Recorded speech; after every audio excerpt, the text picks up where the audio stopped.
Hey everybody, it's Allie, and welcome to our Y&R Chat for Sunday, November 24th, 2019. Colin Atkinson is my kinda soap villain. He has no morals, so you can't expect any from him. He's bad and he knows it, and he's entertaining while he does it. I love him. I want more Colin. And I know I'm not gonna get it. Why oh why did it take Y&R giving Kane the axe to give me more Colin? I love him. Jill loves him. Jill thinks that she has smartly tracked the old jerk down in the Maldives, but little does she know, he was actually just luring her there with breadcrumbs, also that he could make out with her when she got there.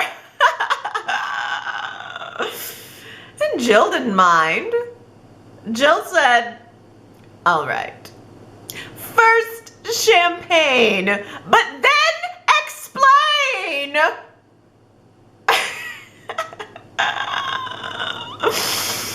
She had been misted. There is no doubt about it. She did not ask enough questions, in my opinion. I mean, Colin gave absolutely no explanation about how he supposedly came upon these new will pages, but he does say that, oh, the new will is most certainly real. And he had to hit Kane over the head with it because no one would believe that he was telling the truth.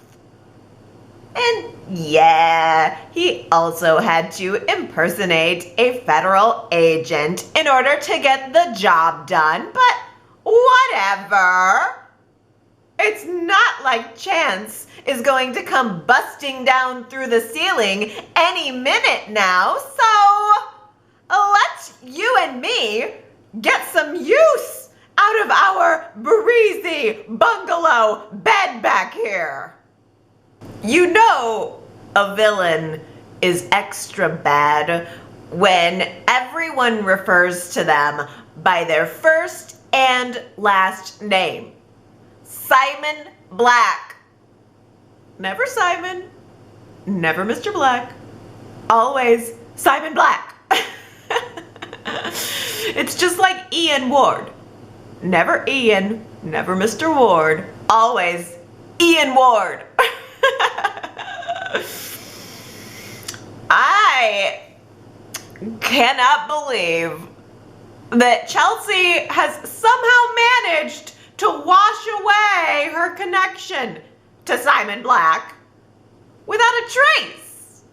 No one's questioning her. She's getting off scot-free. Chelsea said that the police questioned her, but I don't know what kind of line of questioning it must have been when she said that they didn't even mention the dirty money.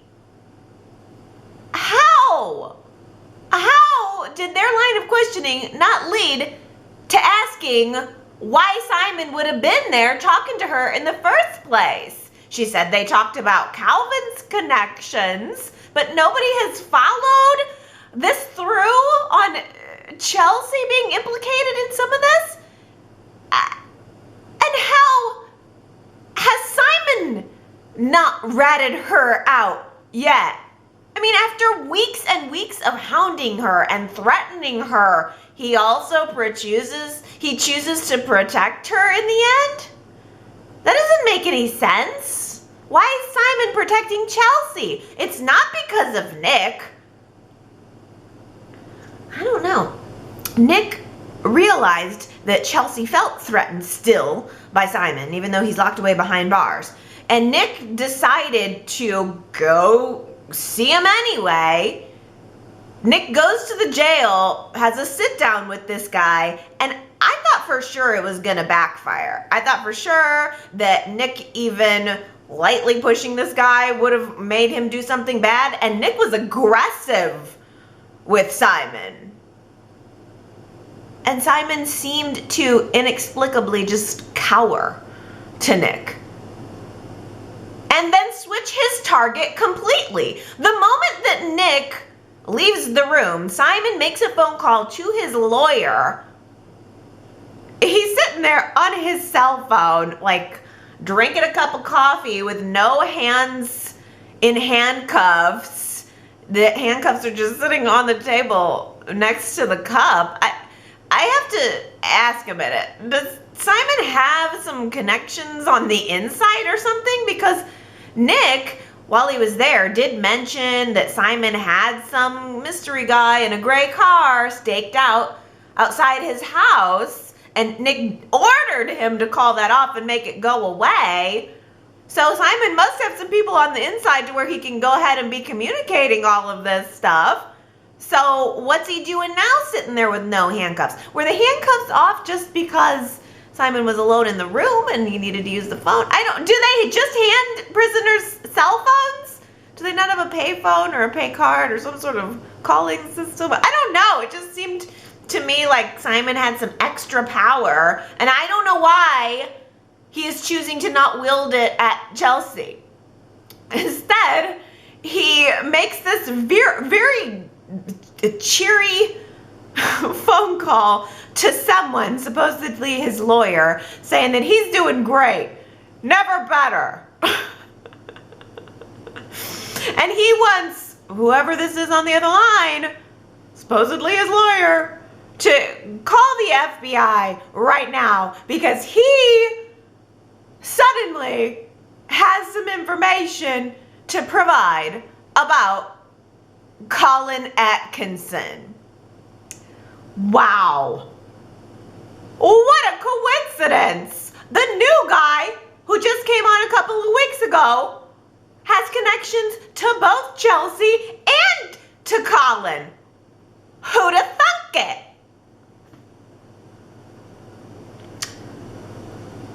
Not every story needs to be connected, Y&R.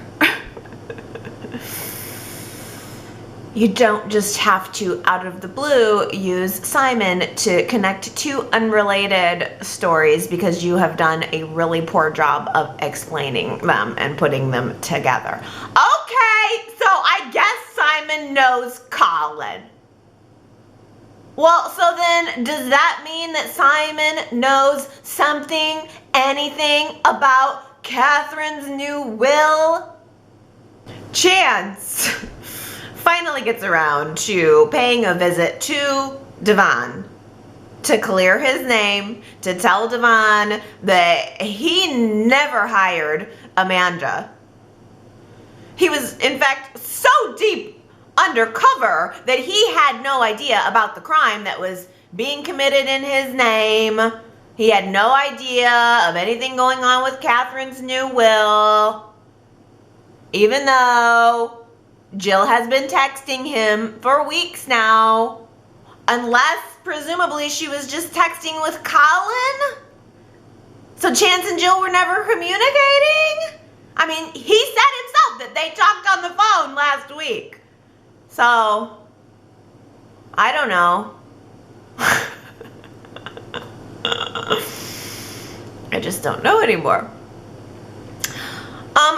Devon's reaction to Chance's news was, you mean to tell me that I gave away $2 billion on a scam? Yup. Yup, Devon. You did. You did. I'm real glad that he has Elena around right now to remind him of all the things he needs to be given thanks for. remembering all of the good things in his life, because he most certainly made a massive blunder. And I cannot see Kane just choosing to give that money back. I don't know. Kane came over to Devon's penthouse this week, and Kane was still insisting that the will pages are real. Even if Colin did have something to do with this, the will pages are real. And Chance, once again talking to the two guys, hearing about Colin's involvement, Chance decides that he is going to book a flight to the Maldives, where Kane tells him Jill thinks Colin is. And Chance is going to find out. He's going to get to the bottom of this whole will mess, finally. And I guess also probably get us to the end of Kane. Because Daniel Goddard posted a photo on Instagram this week, and he was saying in the text part that this was his second to last day on the set, and in the photo Daniel Goddard was posing with Jess Walton and Tristan Rogers, and they were all three in that breezy bungalow in the Maldives. So you know that Kane is going to take it upon himself to follow Chance on his FBI investigation to the Maldives. And Colin is probably going to try to run away from the feds. Chance is probably going to, like, fire his weapon at Colin. And then Kane's going to open up the door and bumble right up into the middle of it. Like, hey, you guys, what's going on? Blam, blam, dead. Chance's trip to the Maldives was delayed a few days, though, so that his schedule could line up with Tristan Rogers' schedule, so that Chance could be there to bust Colin. So in the meantime, Chance spends a few extra days in Genoa City. And Chance, who is also a cybersecurity expert, well, he takes it upon himself to take a few moments to look at the Grand Phoenix Hotel's security system, not with Phyllis, but with Abby, who he's a little more interested in, one might say. And Chance finds that the entire Grand Phoenix hotel security system has been reset as of just yesterday in order to cover up the tracks of a back door that was intentionally left into the system, allowing someone complete access to the network, including any data that has been sent over Wi-Fi. Anything anyone has sent over the Wi-Fi at the hotel, like credit cards, personal information, emails, absolutely everything has been exposed, but it was covered up yesterday.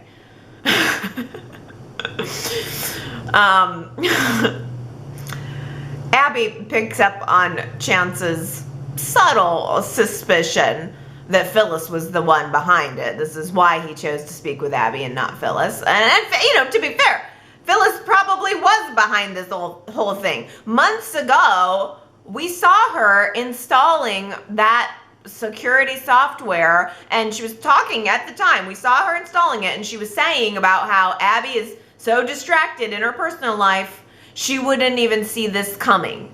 So yeah, Phyllis did that. And Abby confronts Phyllis about it. And Abby ignites a war that is going to be really fun to watch. I am loving this. I love Abby versus Phyllis. I can't wait to see how it plays out. I think I love it so much because Abby and Phyllis are two very different types of people, and they have two very different approaches to cattiness. You know, I mean, Abby is more subtle and cutting, and she's more flippant about her insults, whereas Phyllis is louder and more brash and more brutal. So I think this is gonna make a really good matchup. Abby versus Phyllis. Whose side are you on? That's our poll question for this week at yrchat.com. Are you Team Abby right now while you're watching all this go down? Or are you Team Phyllis? Ooh, this is gonna be so good. I can't wait to see the poll results and see what everybody is saying about this new rivalry that has popped up. I will say, I really do like seeing this side of Abby. I like seeing Abby get a little more aggressive, get a little more assertive, knowing who she is, what she wants, and fighting for herself and her reputation and her business. I mean, she blew up at Phyllis, even tried to fire her.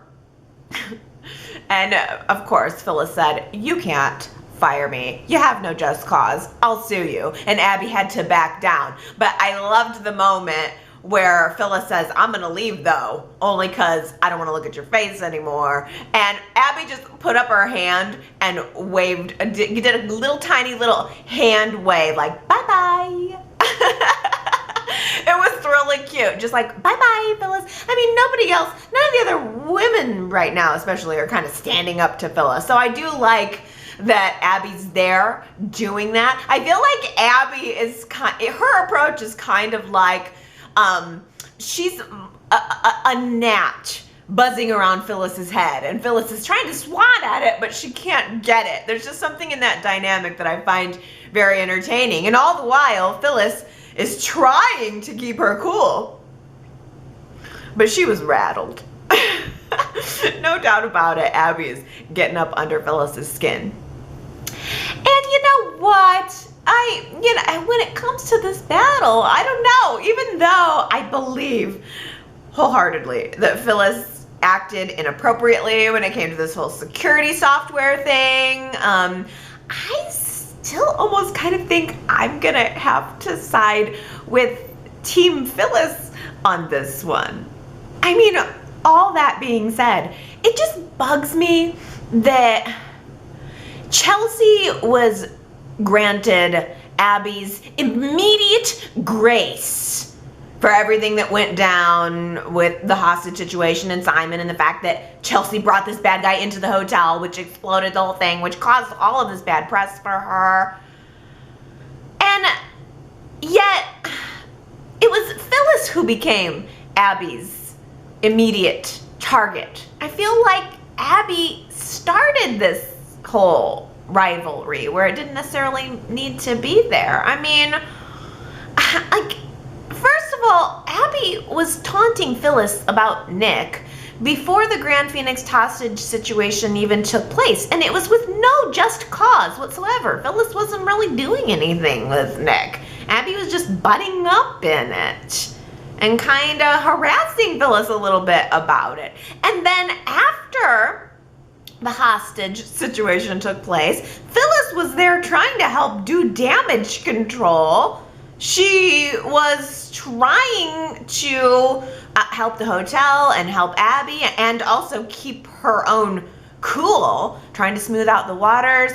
Phyllis even did try to apologize to Abby. She reminded Abby that, you know, whoa, wait a minute here. Like, Chelsea's the common enemy, not me. I'm not the problem. Chelsea did this. And she's right. I think a lot of my Team Phyllis feelings are because I can't help but realizing that Chelsea was the problem here, and Chelsea hasn't really even been a part of the solution. Chelsea's only even shown up at the hotel twice since the whole thing went down, since the disaster that she caused. And the first time she was just sitting there casually having coffee and a marketing chat with Chloe. And then the second time she came in with her puppy dog eyes, apologizing to Abby, which Abby bought hook, line, and sinker because she'd rather have the larger target of Phyllis. Abby explained herself by saying that she thinks Chelsea's apology should be accepted because it came off as more sincere. Chelsea just made a mistake. Chelsea just made a mistake. It was a pretty big mistake. But she apologized, and it seemed real, so Abby's gonna go with that. See, I loved when Phyllis said to Abby, did you not just hear the apology that I gave to you? Did I not choose the right words? Would you perhaps like to write it down on a piece of paper and I'll read it and recite it to you? Like, what's it gonna take? I'm trying to work with you here. And don't get me wrong, I think Abby is 100% correct to be suspicious of Phyllis at this point, to not trust her. But the thing that just gets under my skin is, why is Chelsea deserving of Abby's forgiveness and Phyllis isn't? It creates this double standard that kind of makes me want to support Phyllis a little bit. It all really boils down to the fact that I am struggling to connect with Chelsea right now. I hate to say it because I have loved Chelsea at various points, but right now I don't feel like I know who she is. I don't know if she's a good guy or a bad guy, and it seems to change week by week. I don't trust her. And everyone in town is protecting her. She's done this really bad thing, and I haven't really seen her held accountable for it. Everyone in town is like not only not holding her accountable, but they seem to be actively protecting her, as if Chelsea's guilt over what happened to herself and her son and everything with Simon Black, all of that is just punishment enough, but she gets to, you know, she's punished adequately herself. And then she just gets to go on with everything else as normal. I don't know. I don't like it. I agree with Abby's suspicion of Phyllis over the security stuff, but I just don't agree with her starting the rivalry, I don't know, and seeming to try to have that double standard there between the partners. I don't know. I think it's going to be good to watch either way. Maybe Phyllis will teach Abby a lesson now and sleep with her brother. And maybe I want her to. Chelsea is about to be spending a lot more time with Adam and Connor than she is with Nick, so why shouldn't Nick spend a little extra time with Phyllis? Just my opinion. Well, Adam takes Connor this week to see a child trauma specialist, but Connor doesn't want to open up to that person. He feels more comfortable talking to Sharon. So Adam calls Sharon over to build some more blocks and talk to Connor. And of course, Connor reveals to Sharon that he wants his parents to get back together. So we just better get on that. We just better start making that happen, shouldn't we? That's what Connor wants, so we just should start making moves toward making it happen. Sharon does encourage Adam to start spending some time with Connor and Chelsea as a family. I mean, Chelsea has been marginalized. She's not spending, you know, why was Adam taking Connor to the child specialist? Why wasn't Chelsea there? And Sharon says, you gotta involve Chelsea. You gotta call her. You gotta get her over here. And Sharon says, just evade the relationship issue. Just ignore that part. I've had to do that with all of my kids. Connor wants his parents back together. Just ignore that part. That's what I've always done with my kids. That is some A+ advice. Coming from someone who's been there. Oh. Well, over at Nick's house, the halls are sad and empty. Connor's gone. Chelsea has to be with Adam, basically, in order to see Connor. So Nick is sitting here all alone, dreams dashed, watching the world that he wanted to build slowly crumble away. And Nick is trying. You gotta give him credit for trying to save this relationship and save this family. Nobody can say Nick didn't try. Nick even suggested to Chelsea this week that maybe they should just bring Connor back to his house. Nick doesn't like Connor being there, thinks that being at Adam's, thinks that Adam is a bad influence on Connor, to which Chelsea is real quick to remind Nick that Adam will always be Connor's father. Damn! Damn, though. She had an attitude about it, too. She put him down into check quick. Adam will always be Connor's father. Well, that's not exactly the tune that she was singing a couple of weeks ago. See, this is part of the reason why I'm having trouble connecting in with Chelsea. It's time for a talk. Okay, Chelsea, we need to sit down and talk about our relationship here. I was glad that Nick initiated a conversation with Chelsea so they could talk about their relationship and their trust issues. Yeah, y'all do need to talk about your trust issues. And maybe, I thought the conversation was good. I mean, it was very mature, very open. It was clear that both Nick and Chelsea wanted to make it work, and maybe they could make it work. But there are some external forces that are happening that are probably going to make it impossible. I mean, starting with the fact that their makeup kiss was interrupted by Chelsea taking a phone call from Connor. He's all scared. He's had another nightmare, and now she's got to go stay the night over at Adam's in case it happens again. And that's what she should be doing. She should be there for her son. But Nick doesn't trust that Adam is not doing that on purpose. He doesn't trust that Adam is not just winding Connor up or, manipulating the situation to get Chelsea to come there. And I mean, Nick's not wrong for distrusting Adam. That's for sure. But at the same time, Adam is not going away.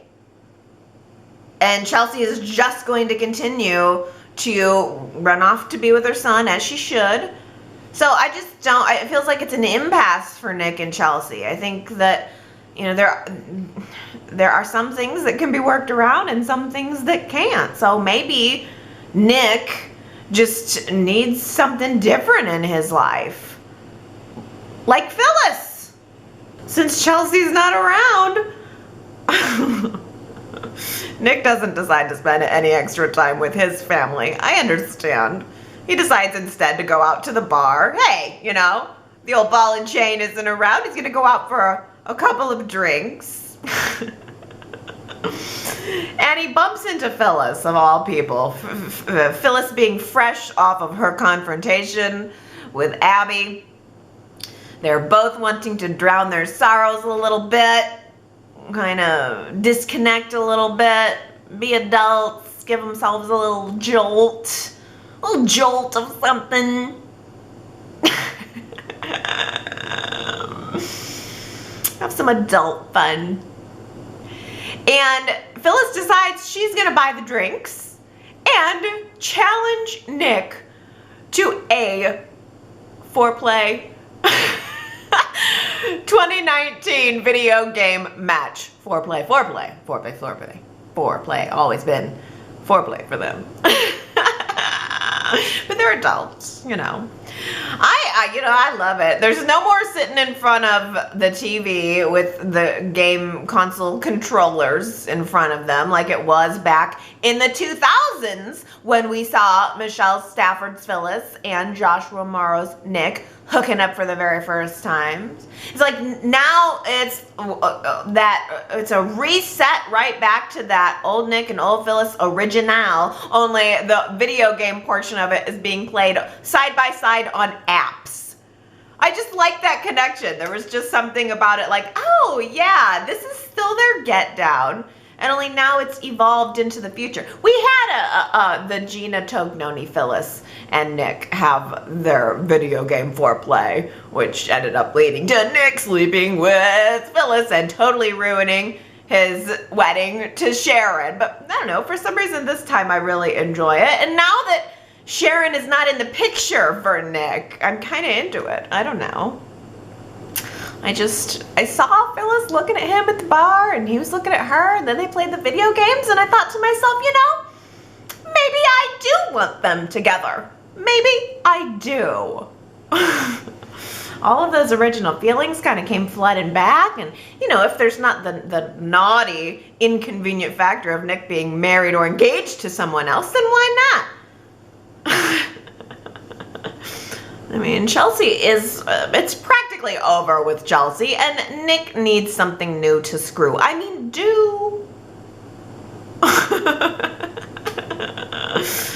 so why not? His complete and utter ridiculous devotion to Chelsea spoiled his campaign run. And you know what? I feel really mad at Y&R about that. I feel really mad that Y&R had Nick realize his life's dream only to then have it dashed 2 weeks later. Really? Nick's life's dream only got to last for 2 weeks? Victoria gets what I'm saying about Chelsea.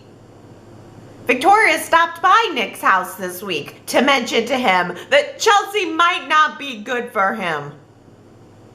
Yeah. I agree wholeheartedly in every way. Chelsea might not be good for him. Like, since the day she left town, split to Paris or wherever she went and left him hanging. But Nick insists to Victoria that he is there to support Chelsea right now. She needs him. Despite what it has cost him. Oh. So Victoria and I were on the same page about Chelsea. But we were not on the same page about those pigtail braids. What was she thinking?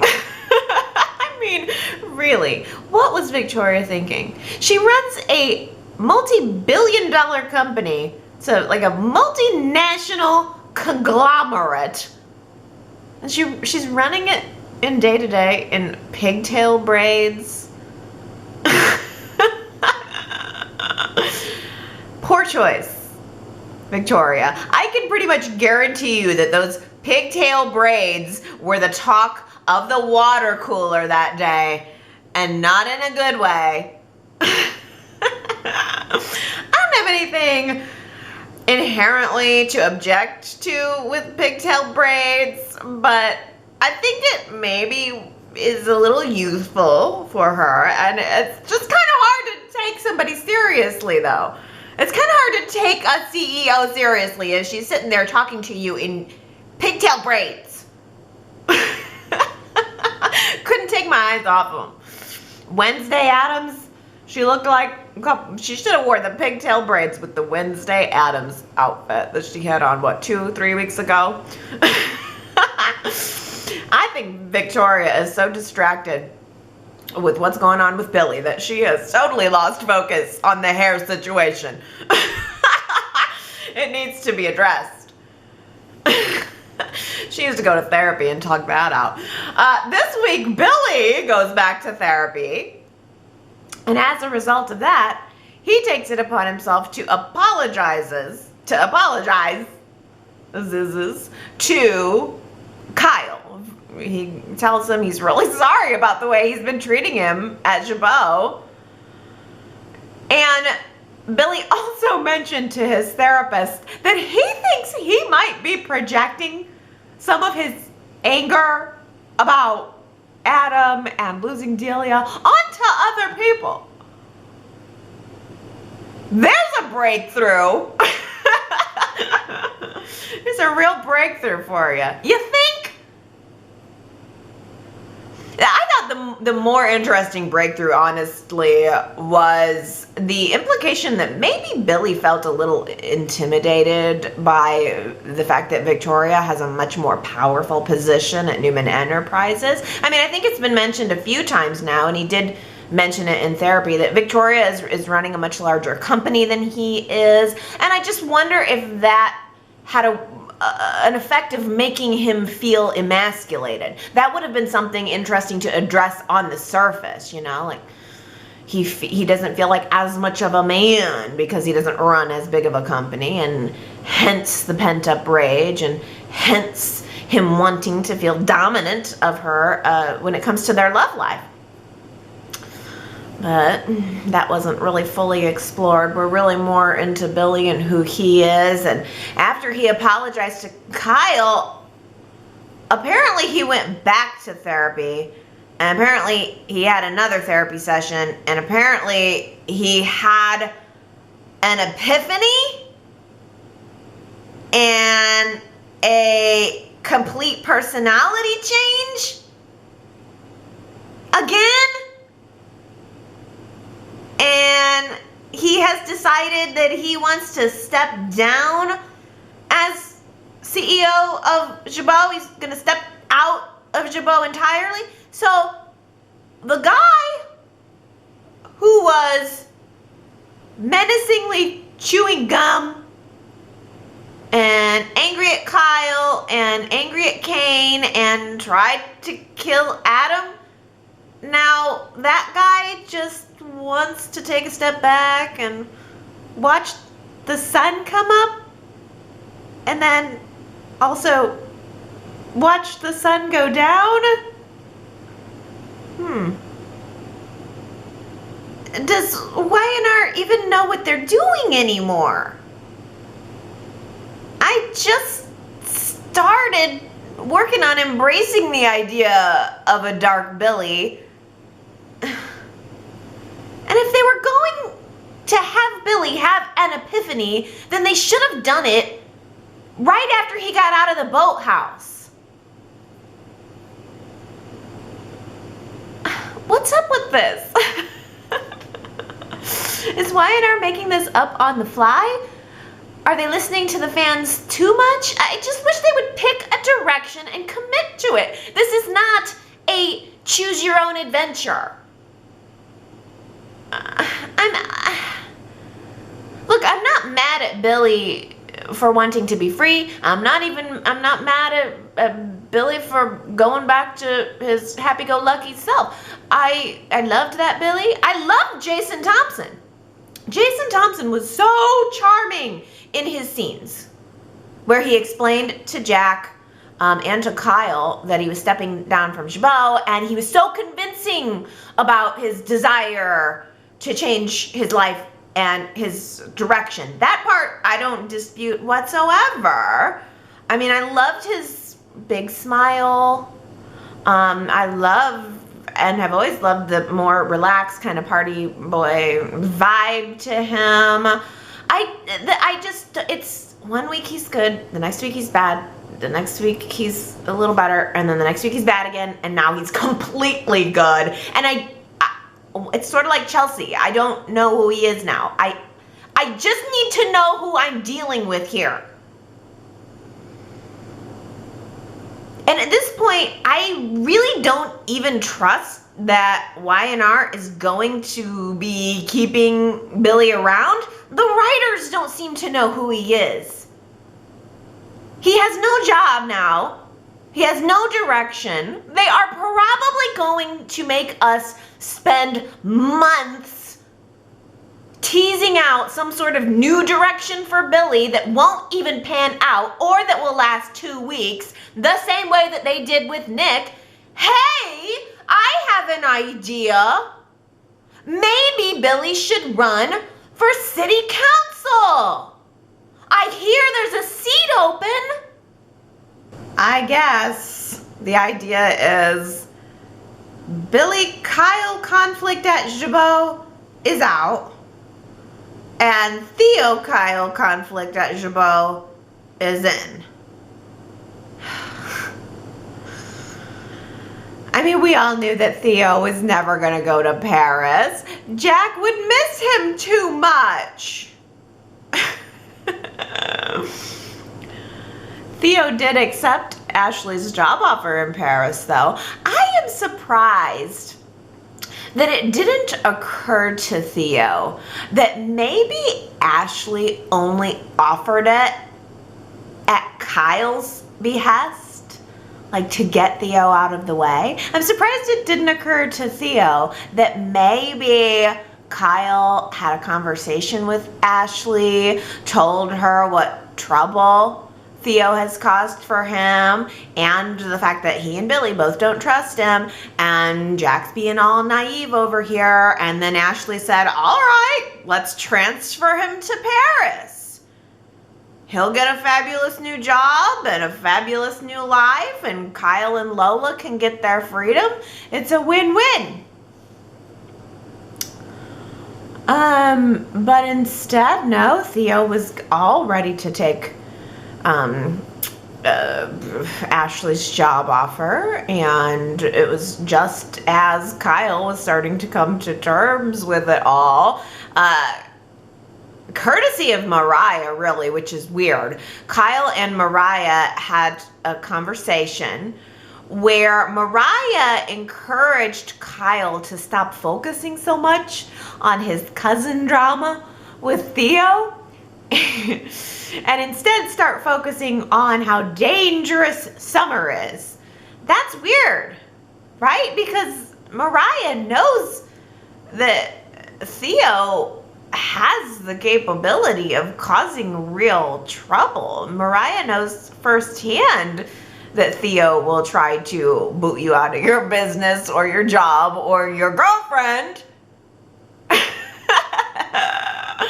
The red flags are all around Theo, and yet Mariah's more concerned about his budding relationship with Summer. Mariah's more concerned about Kyle getting led around by Summer. Okay, well, Kyle seemed to take that advice to heart, and he goes home and he tells Lola that he is going to give Theo a second chance, officially. He is not gonna let Theo cause them any more problems. He's gonna give him a second chance, which Lola was happy to hear because she had just come from a conversation where she was talking with Theo, and he was going on about how all of a sudden he's getting phone calls from old acquaintances who have heard all about his family connection and his newfound connection to wealth, and they're asking him for investment money. I don't know whether or not to believe that's true. There was a part of me that thought, is he lying about this? Because he knows that it's going to speak to Lola because she had that similar conflict. I mean, Lola was happy to give him some advice. She even brought back up Pursegate. The drama of the Christmas purse. Was that 1 year ago or 2? I'm not sure, but I think it was a Christmas purse. But she was happy to talk to him all about how he should be dealing with the seismic shift in his social status. You know, and he was giving her a lot of lip service about how afraid he is that the money is going to change him, while Summer told him to go ahead and take that job in Paris, embrace this Abbott lifestyle, embrace the job that they have offered you, and let it change you. Go ahead, enjoy the wealth, enjoy the status, and use Ashley's job offer as a starting point to become the player that you always wanted to be. I was, pretty impressed that Summer didn't take a clingy approach to Theo telling her that he was going off to Paris. She was very encouraging of him. I thought that showed a lot of growth in her character, or maybe, I don't know, maybe it showed how much she cares and about him, needs him. I'm not sure, but I read it as being very supportive of him and wanting the best for him, and Summer being in a healthy place in her life. And interestingly, at almost the exact same time that Mariah was warning Kyle about Summer, Phyllis was warning Summer about Theo and Kyle. More so Kyle. Summer was telling Phyllis that she was sad that Theo was leaving, but she didn't want to be the reason for holding him back from this new lifestyle. And Phyllis said, well, you know what? Maybe you've done yourself a favor by encouraging Theo to get lost. And maybe you should do yourself a favor and stay away from Kyle while you're at it. Phyllis says, I'm sick of Kyle. I'm sick of watching this guy hurt you over and over again. Almost as if Phyllis had a premonition that it's going to happen again. But Summer's not hearing it. I do think that Summer is trying to turn a new leaf. I don't think she's actively trying to cause any problems in Kyle and Lola's relationship whatsoever. I think Mariah's wrong. The threat to Kyle and Lola is Theo right under their noses. When it comes to Theo, I think that Jack would have missed Theo more than Summer ever would have. Jack was pretty much missing Theo even before his bags were packed. Even before Theo started packing his bags, Jack was like, no, I'll never get a chance to get to know him. He was gonna miss him. Or maybe what Jack was gonna be missing is the fact that Theo is one of the last remaining threads of a connection to Dina. And that was Tracy's assessment.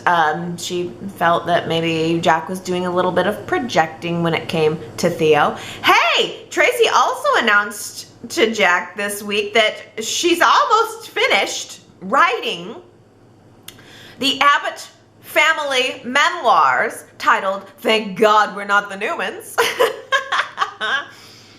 She's really pleased with her progress. It's only going to be a few more days before it's complete. And in fact, I think that we are going to be seeing Tracy hand Jack the finished pages of the book on Monday or whenever the next episode airs. And that is going to launch the Jack-centric episode that we talked about last week.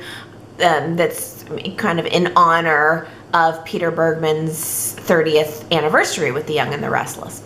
So I'm looking forward to that. I want to see a lot of flashbacks. Yay! Peter Bergman is such a class act. After watching the Talk interview, which I hope everybody had a chance to see, I'm just so in love with him, and I am so looking forward to the Jack-centered episode. And then from there, I guess we are just left to contemplate what is the next chapter for Jack. I mean, Y&R has only been teasing Jack being on the precipice of something new for how long now? This is apparently what Y&R just does. It's been months of us talking about and speculating about, and Jack talking about what's next for Jack. And it was going on well before he went to Sedona, and nothing ever comes from it. I guess what's new for Jack is what's old. Jack back at Jabot. Woohoo! Yippee hooray! That ought to be interesting. I don't know, maybe Jack should be the one to run for the city council seat. He seemed to take a real interest in Nick's campaign. Yes, I think Councilman Jack Abbott has a nice ring to it. But then he wouldn't be there at Jabot to mediate between Kyle and Theo. So Jack has announced that he is returning to Jabot, and he is going to solely take over the CEO position. Billy is stepping down, and Jack is going to name Lauren and Kyle as co-COOs. Is that a demotion for Kyle, by the way? I'm not sure. Is the COO a lateral position to the CEO, or is it technically a demotion for Kyle? I'm not sure. But Kyle and Lauren, co-COOs. Maybe that's where the affair will happen, not with Summer. Summer's getting a promotion. Summer is now going to be the head of marketing. Wow, at such a young age. It's in such a big company. And of course, Theo's going to be taking Summer's old job as the head of the social media, well, whatever. Don't worry though, whatever Theo's position is, Kyle outranks him. Did you see the look on Kyle's face when Jack told him he was hiring Theo? Kyle's eyeballs looked like they were gonna explode out of his head. His eyes got so wide. Oh, Kyle. What was that thing that you were saying about deciding to give Theo a chance? Now might be the right time to start putting that into action, I guess. So Theo has decided to stay in Genoa City, and so has Amanda. She has won Nate's case for him. He is officially still able to practice medicine in Genoa City. She won Nate's case and also won his heart. I'm not opposed to it, but I mean, it's so clear that the whole Nate almost losing his license thing was only meant to bring Nate and Amanda together. Oh, we didn't even get to see any of their courtroom drama. Y&R just gave us Amanda and Nate practicing their speeches on the back patio at Crimson Lights. And then they walked off screen, came back on screen, and got the call that Nate is all clear. That's kind of disappointing. I mean, they even mentioned, they made a reference to Victor having gone to the trial and made some sort of amazing, passionate speech to the board. I feel kind of cheated that I didn't get to see it. Well, I guess we're going to have plenty more opportunities to see Amanda's skills in action. Nate reminds her that there are plenty of job opportunities here in Genoa City. And there are also plenty of opportunities to make new friends.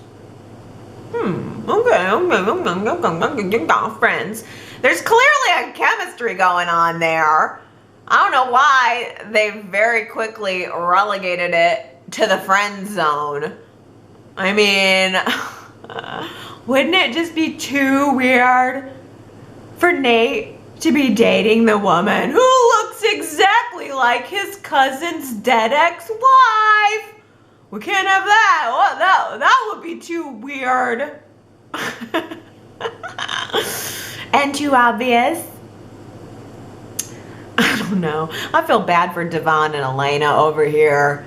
Getting ready to celebrate the fact that Nate won his case and Amanda is about to be packing her bags and leaving town. Surely Amanda will be catching a flight out of here sometime soon. Nothing left for here in Genoa City.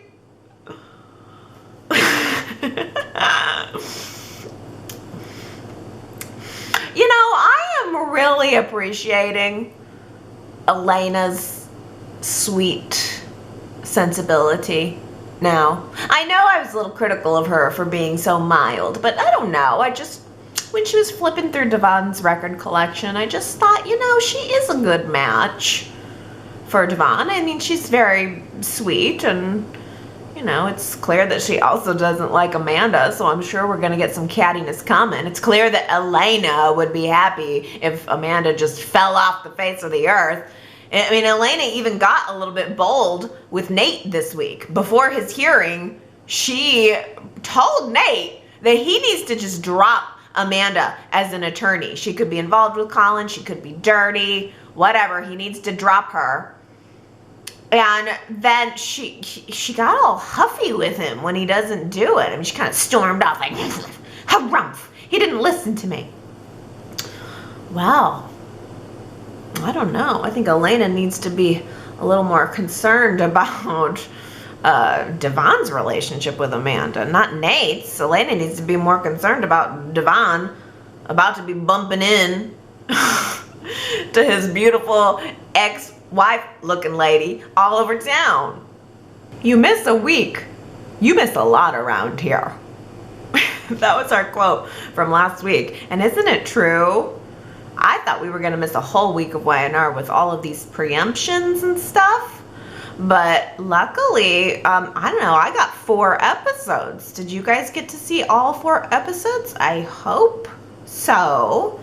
Otherwise, you must be using Y&R Chat as a recap for the week. Because if you miss a week, you miss a lot around here. You got to get your recap. It was Summer. Summer said that about when she came back into town after being off on her Jabot tour or whatever she was doing for Jabot. She comes back into town, learns about the whole Grand Phoenix standoff, and the fact that Theo just became family. Wow, you miss a week, you miss a lot around here. Congratulations, Henry, Lynn, Joanne, Mark, Cherie, Kathy, Nancy, Sandra, Marion, Ambreen, Martha, Jillian, Janice, Michelle, and Diana. You all guessed it right. Let's see, here's a new quote. Let's make sure we take this to heart at all times. Here's the quote. Never ignore the red flags. Let that be a lesson to us all. Never ignore the red flags. If you think you know who said it, go to yrchat.com to leave your guess. And if you get it right, then I will give you your shout out during next week's Y&R Chat. Well, let's crack this Chatterbox and get to some of your comments. Couple of follow-ups from last week regarding Chance. Diana says the movie on Netflix that she was watching that the actor Danny Boaz is in, who currently plays Chance, it's called Fear Bay. I did not like the ending, Diana said, but thought it was a good movie that is worth watching. Fear Bay. Ooh, I wonder, was he a bad guy, I think you said? Well, he is definitely giving me good guy vibes on Y&R this week, but you never know. Also a follow-up about Chance's liver transplant that Nate apparently performed. Robbie says, I love the throwback to when Nate performed surgery on Chance. When Chance and Ronan were on the show, one of them needed a liver transplant or something, and the other brother had to be the donor. This was the first time that they cast an adult version of Nate. He was only on the canvas for the surgery storyline. I remember it being a really dramatic scene when the guys were on stretchers about to go into surgery, and Nina, Jill, and Chloe were there, but it was a way to bring Nina's sons together because they definitely did not get along before that moment. Oh, okay. Well, so I guess I'm wrong. I do not remember any adult cast of Nate prior to this iteration, but maybe if he was only on for 1 or 2 episodes, it didn't log for me. But now that you guys mention it, and I think Astra also mentioned it at the website, I do kind of sort of have a memory of this liver transplant because Chance and his brother Ronan did not get along. They were two different sides of the coin. Chance was a good guy, good boy, but Ronan had a little bit of a dark side, a little bit of an edge. And you're right, Robbie, somebody needed the liver. Oh man, I want to say it was Ronan who needed the liver, and Chance had to decide whether or not to give it to him, but he did. Ultimately, yeah, it does ring a little bit of a bell. Specifically, it is ringing my Ronan bell right now. Is there any chance that we could get some Ronan back on the show now? If Y&R starts mentioning Ronan's name, 6 months down the line, we might get him. But it can only be Jeff Branson. It can only be my original sex wolf, Jeff Branson, as Ronan. There's a throwback for you. Sex wolf. If you don't remember Ronan, he was like a wolf that wanted to have sex with you. That's what Y&R is missing right now. A wolf that wants to have sex with me. Oh, maybe I'd be in a much better mood. They're getting rid of my kangaroo, my Australian kangaroo that wants to have sex with me. Could they at least give me a wolf? Oh, well, hey, we gotta dig in to last week's poll question. You guys have shocked me. Last week I asked you what your first impressions of new Chance are. Do you give him a thumbs up or a thumbs down? You guys are brutal.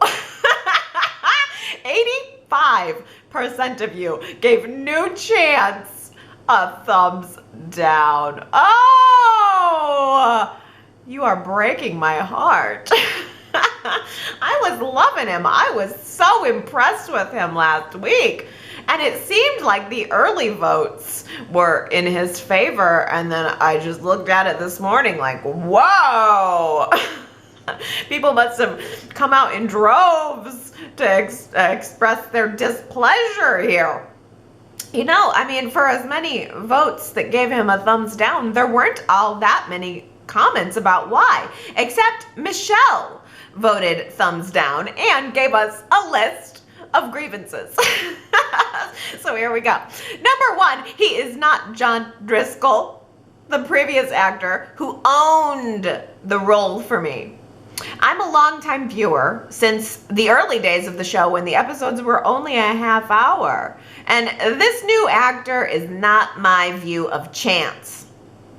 Number 2, they style the new actor to fit right into a Rockford Files episode. Totally 70s. Not Genoa City clean cut Chance. And number 3, he doesn't look like Nina's son or Philip III's.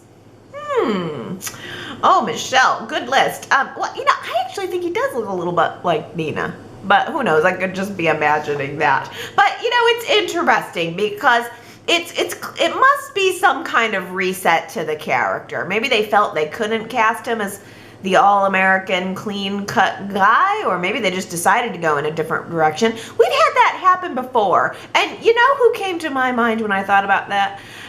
Noah. Noah started out as kind of a clean-cut all-American guy. And then they recast him, and all of a sudden he was a musician, and then he was a little bit of a bad boy. And then they recast him again to be somewhere, to fit somewhere in the middle of those two archetypes. But I don't know why that occurred to me of all things this week. I was thinking about how much I really quite liked the teen Noah, the original kind of guy that sort of grew up under Josh Morrow's wing. I don't know why that occurred to me this week. Maybe I'm just thinking about recasts. But oh Lord, burn right out of a Rockford Files episode. Dang, that is so true. I mean, you nailed it. But the weird thing is that's kind of why I like him. I mean, the whole 70s vibe was speaking to me. But, shoo, ooh, you're right. It's not the previous iteration of Chance, no doubt about it. This is not your John Driscoll's Chance. But that 70s vibe, it's all turtleneck and suit jacket. That's all it is. The 70s vibe is coming from turtleneck and suit jacket. It is a 70s style that Y&R has decided to resurrect. In fact, Leslie says, I love Billy in a black turtleneck. To which Gary responds, you love Billy in a black turtleneck with a deep green velvet smoking jacket. Kind of. Yes! Not only was Chance rocking the 70s turtleneck and jacket vibe, but Billy was rocking the same thing this week too. And this is not the first time for Billy.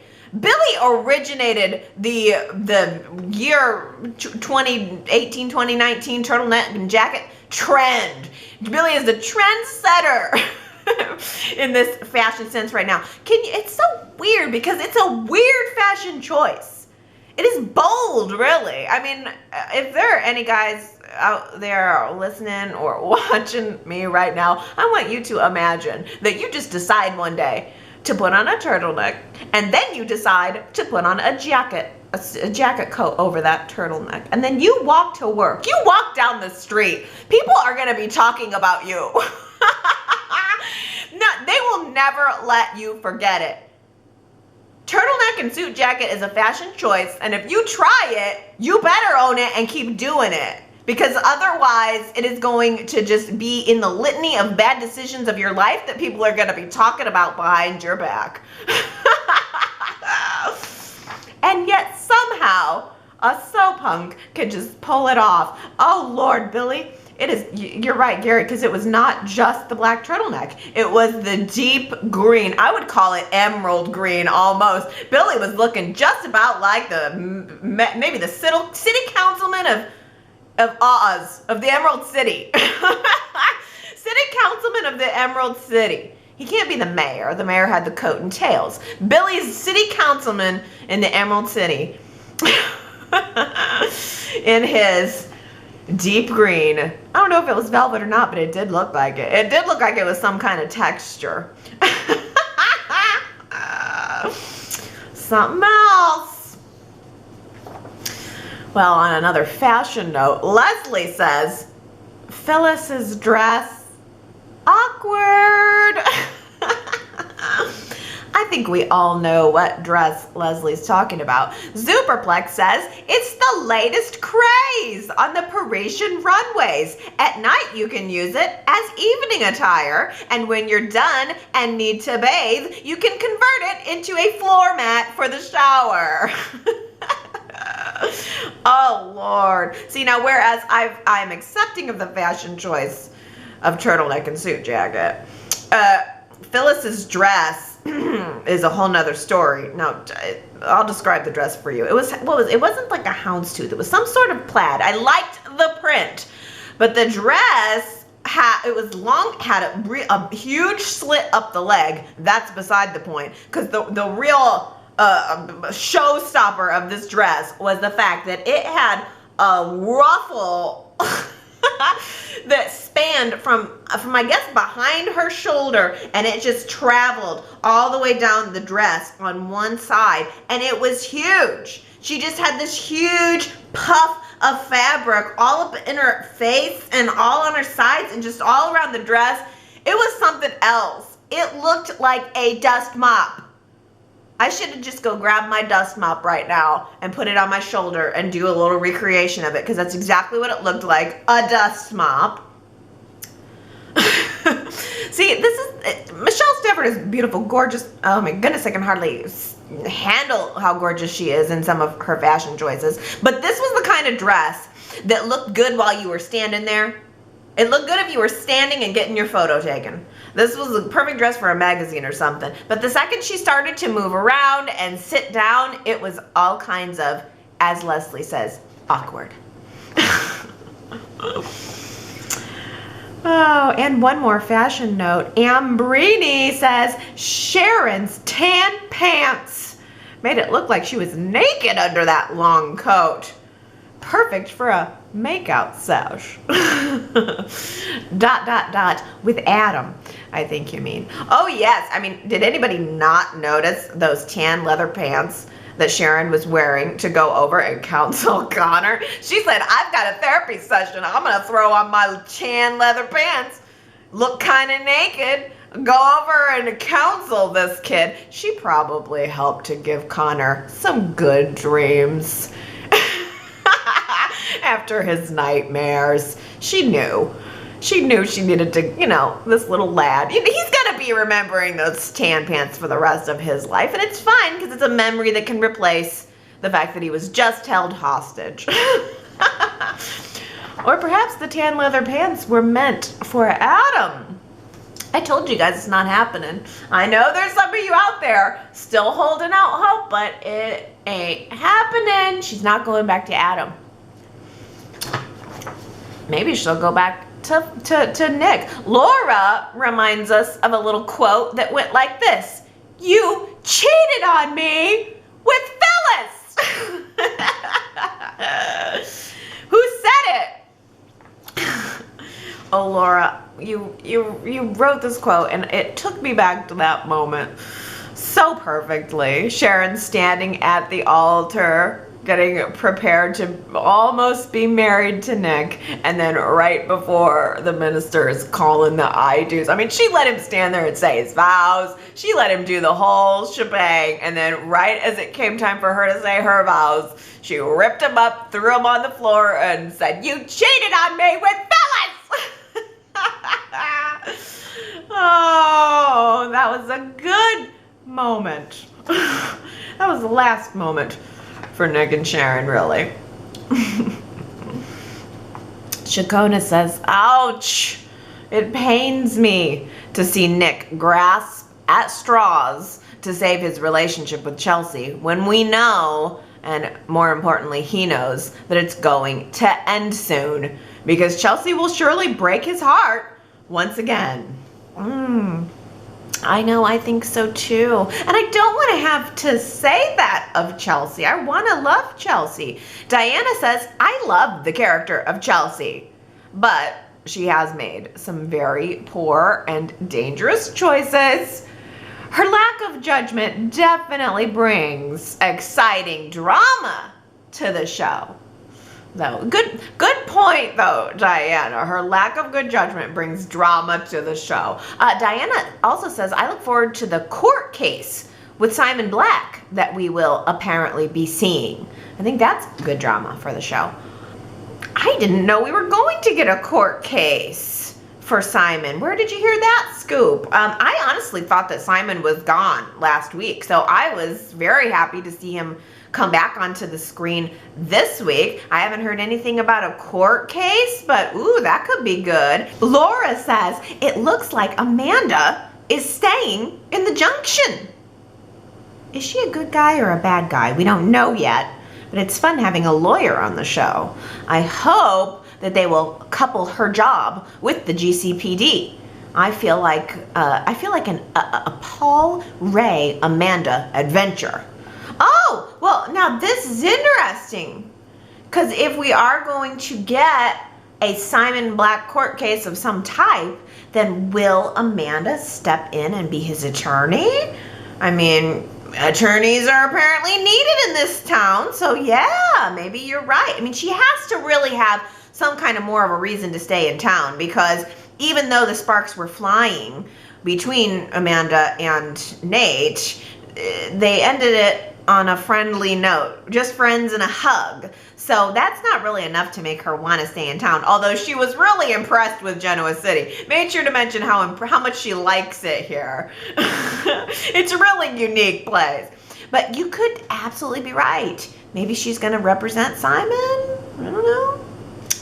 She seems like a defense attorney kind of type. Sherrod says, Nick made a mistake threatening Simon Black, who I love so much, especially the accent as a Southerner. I love how he seems so sincere with his words and his behavior, but is actually about to destroy you. Yeah, I think that's it. That's what's so compelling about Simon Black. He just has this way about him with his behavior and his words. He's all smiling and being all nice to you, and then he turns around and he grabs the knife, you know? I do like that about him. I think Ian Ward is a good comparison for other soap villains of that ilk. In fact, Gary says, it would be good if Black's only retribution is dragging Colin to the surface and then calling it a day. For me, this is no retribution at all. Personally, I would love to see Scorpio shipped off to prison at the close of his 2-day stint. No other character deserves it more. Colin, not particularly funny or charming. Jail him for 12 years. Although I get that he's harmless compared to the blast from the past, Ian Ward. How weird that we are talking about Ian Ward this week. It just seems to fit. It's just a good callback. But, oh, you don't like Colin. Oh, aren't you just scathing, calling him Scorpio? Oh my, that has to cut Colin deep. It stings. Stings him. I believe that's the Scorpio is the name he's going under on General Hospital. Last name. So you don't like Colin. Oh, so you don't find him charming or funny. Well, me and Jill did. But yeah, it's almost like Colin and Simon seem like they would be the kind of guys who would run around together. But then you have the whole Ian Ward type of villain where it's psychopath. Like, you know, he wants to just kill everybody. Seems like Colin and Simon sort of want to have some fun. They want to be bad and have some fun while they do it. Ian Ward is a thoroughbred psychopath. A cult leader. Oh, well. Oh boy, let's talk about Devon. Ellen says, gee, Devon, maybe you shouldn't make impulsive decisions with billions of dollars. No kidding. Sherrod says, Devon was made to look like a person that is easily manipulated. I hated that. Yeah, I know. Devon's not coming out looking very good in any of this, is he? I don't blame Devon. I blame the writing. I think Devon's a very smart man. And he was going down memory lane about Neil this week. And I loved how he said that Neil was always there, not just to tell him what to do, but to kind of give him enough information to point him in the right direction. The only direction, really. Oh, Neil. Someone said that that Y&R's going to be airing Neil's funeral episode, but I didn't get that this week. I got 4 full episodes of Y&R. Only 1 day was preempted. I was prepared for more. I mean, I think I'm Central Time, and I think maybe West Coast, East Coast got different kinds of airings, so I guess it just depends on where you live about how much Y&R you got.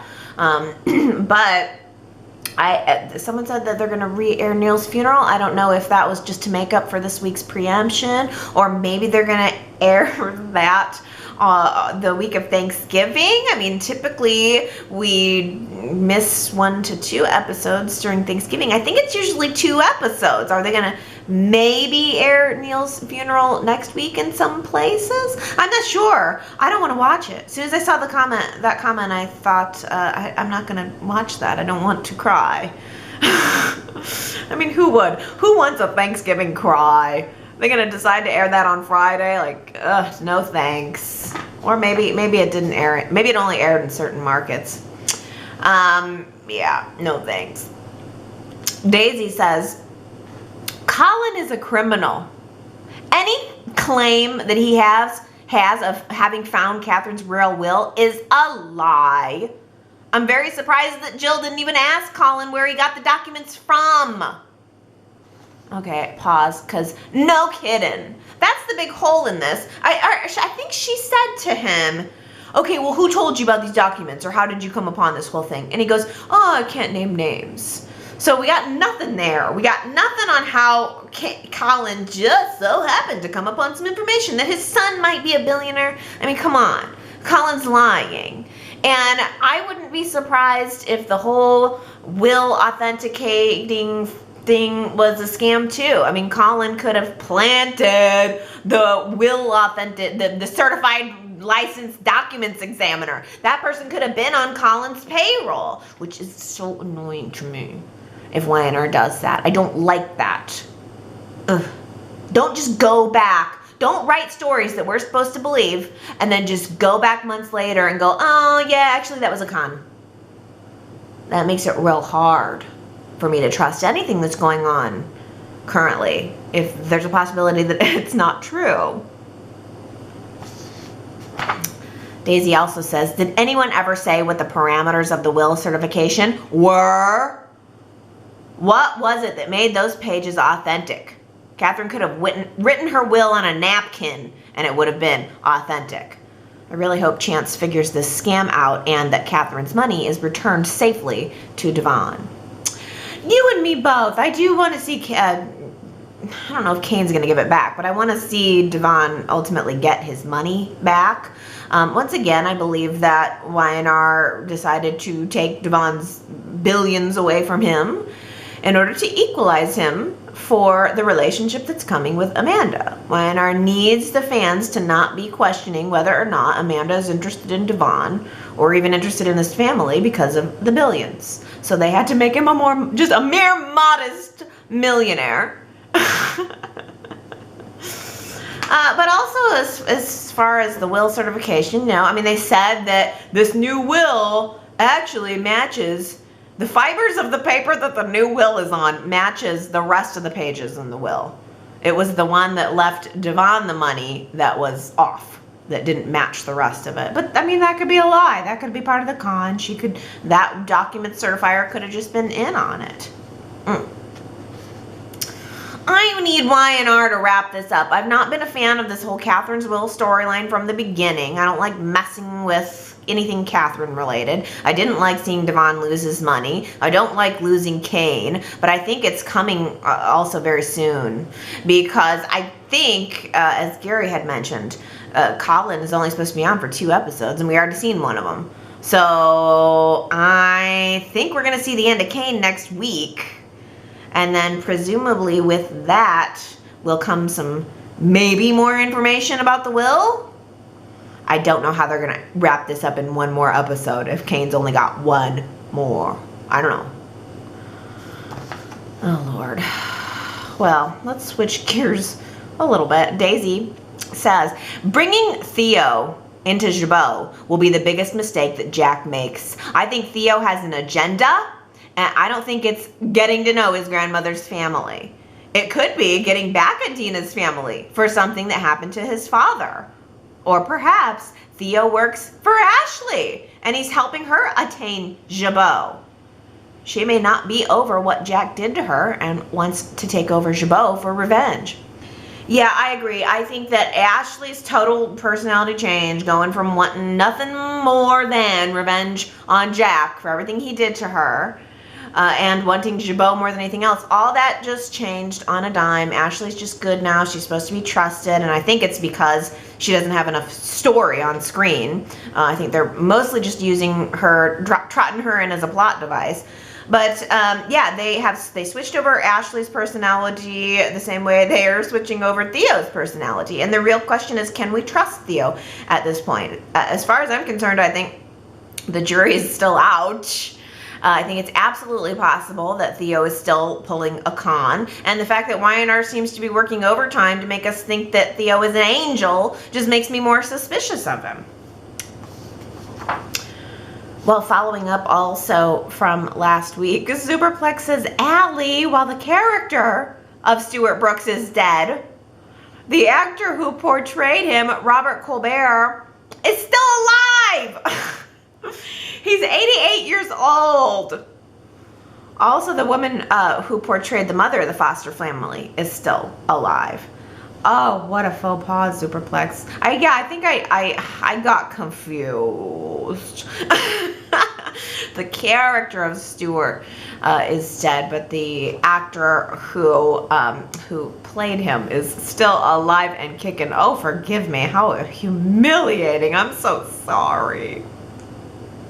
I really need to get a team of Y&R researchers working behind me here at Y&R Chat. I'll call the Y&R Chat intern. Intern! Can you bring me everything you know about Chance and Ronan and their liver transplant, and bring me everything you know about the Brooks family. I need to have some kind of what would it be? A Y&R admin, Y&R Chat admin. And then when I'm feeling randy, I just close my office door, and then the Y&R Chat admin just stands there giving eyes to the camera. I'll just bring in a Y&R Chat admin for a non-speaking role, just to come onto camera for a minute, give eyes, and then go off. Oh boy. I mean, I'm making most of it up along as I go. Most of it I just pulled from memory. I do know real Y&R research. Occasionally I will look things up on the wiki, but it takes everything in me to just get together a recap of the weekly happenings that I don't do a great job of the historical stuff. I wish I could. I wish this could be my full-time job. I'd be more than happy to dig into some Y&R historical stuff. Maybe do some Y&R chats about the history of the show or past storylines. There's a million things I can think of that I would love to do. Oh, maybe I'll have some extra time next week with the Thanksgiving holiday. Yeah, right. Extra time. I am going to be, I always am too ambitious with everything. I think I'm going to make an apple pie next week. I've never made a pie from scratch, but I accidentally fell down this whole Martha Stewart rabbit hole, and now I've been watching Martha Stewart living videos. That's what I did on the day that Y&R didn't air. I just went onto YouTube and searched Martha Stewart living. I saw her making some pies, and I said, I need to make a pie. I don't have enough going on right now, so I need to make a pie from scratch. But Thanksgiving's the perfect opportunity to make a pie. And I don't love pumpkin pie, to be honest with you. It's always sort of slimy. It's just, I don't like it. You got to put a lot of whipped cream on it to even get it down. But I think I'm going to make an apple, a mock apple pie with like the sugary, crumbly stuff on top. If I can pull it off, I'll have to post a picture or something. But yeah, I love my Thanksgiving recipes. I do love Thanksgiving. I love to cook, and I think we're gonna have 2 extra days without Y&R. So there's a couple other things I might try to pull off. Typically, Y&R does not air on Thanksgiving because of the Macy's parade. And then I think on Friday, there's some sort of sports. Which I personally find rude. I think they should continue with soap airings on schedule and as usual. I mean, who doesn't love gathering around the Thanksgiving table with the bird in the middle and the trimmings all around the sides with the Young and the Restless on the TV off to the side? That's a perfect Thanksgiving for me. Oh, we'll see. We'll see how it all works out. Are we going to get so I don't even know if we're going to get a Thanksgiving-centered episode. I bet you Jack's going to do something. I bet he's going to gather the Abbotts together for Thanksgiving, and Theo's going to be there. Kyle and Theo are going to be making, side-eye glances at each other over the table. Kyle will have some sort of heartwarming welcome to the company, bro, that he only means about 30%. Maybe less. And that's it. Sounds good to me. I love an Abbott family holiday. I hope your holidays are really nice. I hope you, if you're in the U.S., If not, then just imagine yourself eating a turkey leg. Right along with the Abbotts. I only want turkey once. I never want the leftovers. It's dry upon leftover. I want one small slice of juicy turkey, and that is all. I just want the sides. I just want the stuffing and all in the cornbread and all that good stuff. Let me know what you guys are making for Thanksgiving. We're gonna have these extra days, so feel free to chime in still at yrchat.com if you have some thoughts about the show or some thoughts about Thanksgiving or whatever you want to talk about. I'm always here and always happy to listen. Okay, everybody, I'm gonna get going. I've got a pie to make. I hope you all have a wonderful week and a wonderful Thanksgiving, and I will see you next Sunday. Bye!